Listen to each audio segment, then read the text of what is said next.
Hi teachers, welcome to குறிஞ்சி பயிற்சி மையம். எங்கள் பயிற்சி மையத்தின் சார்பாக வரக்கூடிய சனிக்கிழமை 15, அதுக்கப்புறம் ஞாயிற்றுக்கிழமை 16 இந்த 2 நாள்லையும் தாள் 1, தாள் 2 எழுதக்கூடிய அனைத்து ஆசிரியர்களுமே நீங்கள் இந்த தேர்வில் வெற்றி பெறணும் அப்படிங்கிறதுக்காக முதல்ல எங்களோட வாழ்த்துக்களை உங்களுக்கு தெரிவிச்சுக்கிறோம். நீங்கள் எல்லாருமே பார்த்தீங்க அப்படின்னா கடந்த 3-4 மாதமாக எல்லாரும் இந்த தேர்வுக்கு நல்லா கடினமாக தயாராகிட்டு வரீங்க, நல்லா கடுமையாக பயிற்சி எடுத்துக்கிறீங்க. ஸோ நல்லா படிச்சுக்கிட்டு இருக்கீங்க. ஸோ உங்களோட இந்த உழைப்புக்கு ஏற்ற பலன் மிகப்பெரிய வெற்றி கிடைக்கணும் அப்படிங்கிறதுக்காக எங்கள் பயிற்சி மையத்தில் உள்ள அனைத்து ஆசிரியர்கள் சார்பாகவும் பயிற்சி மையத்தின் சார்பாகவும் முதல்ல உங்களுக்கு நாங்கள் எங்களது வாழ்த்துக்களை மனப்பூர்வமாக தெரிவிச்சுக்கிறோம். நீங்கள் எல்லாருமே இந்த தகுதி தேர்வில் தேர்ச்சி பெற்று அடுத்து வரக்கூடிய நியமன தேர்வில் நீங்கள் தேர்ச்சி பெற்று இந்த வருடத்துக்குள்ளே அரசு பள்ளி ஆசிரியர் ஆகுவதற்கு எங்களோட வாழ்த்துக்கள். ஸோ உங்களோட முயற்சி மிகப்பெரிய வெற்றி அடைய நாங்கள் எப்பயுமே உங்களுக்கு சப்போர்ட்டாக இருப்போம். எங்களோட வாழ்த்துக்களை தெரிவிச்சுக்கிறோம். சரிங்க, ஏற்கனவே நம்ம அறிவித்த மாதிரி நம்ம state level full model test நம்ம கொடுக்குறோன்னு நமக்கு சொல்லியிருந்தோம். ஸோ இப்போ நாளைக்கு காலையில் அந்த ஃபுல் மாடல் டெஸ்ட்டு பிடிஎஃபாக உங்களுக்கு குரூப்பில் கொடுத்துருவோம். ஸோ நீங்கள் நிறைய பேர் ஜாயின் பண்ணியிருக்கீங்க, ரொம்ப சந்தோஷம். யார் யார் ஜாயின் பண்ணலையோ அவங்க கீழே டெலகிராம் லிங்க் டிஸ்கிரிப்ஷனில் டெலகிராம் லிங்க் கொடுத்துருக்கோம், வாட்ஸ்அப் லிங்க் கொடுத்துருக்கோம். நீங்கள் அதில் ஜாயின் பண்ணிக்கோங்க. நாளைக்கு காலையில் பிடிஎஃப்பில் கொஸ்டின் போட்டுருவாங்க. ஸோ ஈவினிங் 5 மணிக்குள்ளே உங்களுக்கு ஆன்சர் போட்டுருவாங்க. நீங்கள் ஜஸ்ட்டு நீங்கள் செக் பண்ணிக்கலாம். அதுக்கப்புறம் பார்த்தீங்க அப்படின்னா நீங்கள் எல்லோரும் எக்ஸாமில் வெற்றி பெறணும் அப்படிங்கிறப்ப ஸோ அந்த எக்ஸாம் டிப்ஸ் உங்களுக்கு ஒரு சில டிப்ஸ் நாங்கள் எங்கள் பயிற்சி மையத்தின் சார்பாக சொல்ல போகிறோம்.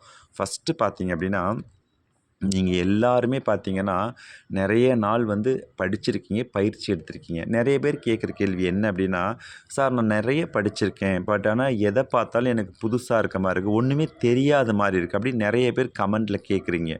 ஸோ எங்களுக்கு வர நிறைய கிளாரிஃபிகேஷன்ஸ் இதான் அந்த டவுட் வருது. நான் நிறைய படிச்சிருக்கேன், ஆனால் எனக்கு படித்த மாதிரியே இல்லை, எனக்கு ஞாபகமே இல்லை அப்படின்னு நிறைய பேருக்கு ஒரு ஃபீல் இருக்குது. யாருக்கெல்லாம் அப்படி இருக்கோ நீங்கள் எல்லாமே எக்ஸாமுக்கு ரொம்ப அருமையாக தயாராகிருக்கீங்கன்னு அர்த்தம். ஸோ நீங்கள் படித்தது எல்லாமே பார்த்தீங்க அப்படின்னா உங்களுக்கு மறந்து போன மாதிரி இருக்கும். ஆனால் எக்ஸாம்களில் உங்களுக்கு கொஸ்டின் பார்த்தோன்னே கட்டாயம் கரெக்டாக உங்களுக்கு ரீகால் ஆகும்.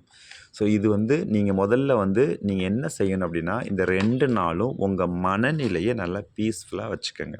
ஃபஸ்ட்டு என்னால் முடியுமா, நான் பாஸ் பண்ணிடுவேனா, ஸோ எனக்கு கிடைக்குமா, அந்த மாதிரியான தாட்ஸை தவிர்த்துக்கணும். ஸோ நீங்கள் 2 நாளுமே இப்போ இந்த வீடியோ பார்க்குற இந்த செகண்ட்லேருந்து உங்கள் மைண்டில் என்ன தோணணும் அப்படின்னா, ஸோ நான் நல்லா படிச்சிருக்கேன், ஸோ எக்ஸாம் நான் நல்லா பண்ணுவேன், ஸோ எனக்கு நம்பிக்கை இருக்குது, எனக்கு கண்டிப்பாக சக்ஸஸ் பண்ணிடுவேன் அப்படின்னு ஒரு தன்னம்பிக்கையை நீங்களே உங்களுக்கு கொடுத்துக்கணும். ஸோ பாசிட்டிவாக உங்கள் மைண்டை வச்சுக்கணும். அதாவது அந்த என்னால் முடியும், நான் கண்டிப்பாக நான் படித்தது தான் வரப்போகுது, ஸோ எக்ஸாமில் நல்லா பெர்ஃபார்ம் பண்ணுவேன், ஸோ நான் நிறைய மார்க் எடுத்து பாஸ் பண்ணுவேன் அப்படிங்கிற நேர்மறையான எண்ணங்களை நீங்கள் கட்டாயம் வளர்த்துக்கணும். ஏன்னா இந்த கடைசி 2 நாள் உங்களோட மனநலமும் உடல் நலமும் ரொம்ப முக்கியம்.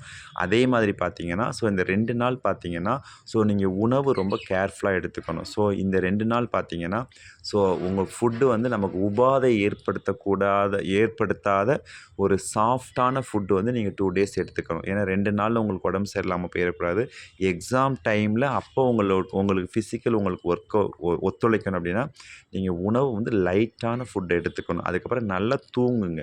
சில பேருக்கு ஒரு ஹேபிட் இருக்கும், நைட்டு பார்த்தீங்க அப்படின்னா லாஸ்ட்டு 2 டேஸ் இப்போ உதாரணமாக நாளைக்கு அதுக்கப்புறம் சனிக்கிழமை ஞாயிற்றுக்கிழமை ஃபுல் நைட்டு அப்படி படிப்பாங்க. அந்த தப்பு யாரும் பண்ணாதீங்க. ஏன் அப்படின்னா சைக்கலாஜிக்கலாக நம்ம படிச்சிருக்கோம். ஸோ நம்ம மூளையில் நம்ம படிச்சிருக்கக்கூடிய எல்லா விஷயங்களும் போய் ஒரு ட்ரேசஸாக போய் பதியும். ஸோ அதுக்கு நம்ம ஒரு ப்ராப்பர் ரெஸ்ட் கொடுக்கணும். நம்ம படிக்கிறது எல்லாமே அந்த மெமரியில் ட்ரேஸ் சேஞ்ச் தியரின்னு படிச்சிருப்போம். ஸோ நம்ம படிக்கிறதுலாம் மூளையில் அங்கே இங்கேயும் அப்படியே உலாவிக்கிட்டு இருக்கும், அப்படியே ஒரு கொலாப்ஸ்டாக இருக்கும். நீங்கள் ப்ராப்பர் ரெஸ்ட்டு கொடுக்குறப்ப தான் அந்த பிரெயினோட அந்த சல்சி கைரி பார்ட்டில் போய் மேலே நல்லா டெபாசிட் ஆகும். சரிங்களா? அதனால் ப்ராப்பராக ரெஸ்ட் எடுங்க. இந்த 2 நாளுமே நீங்கள் 6 to 8 மணி நேரம் நல்லா தூங்குங்க.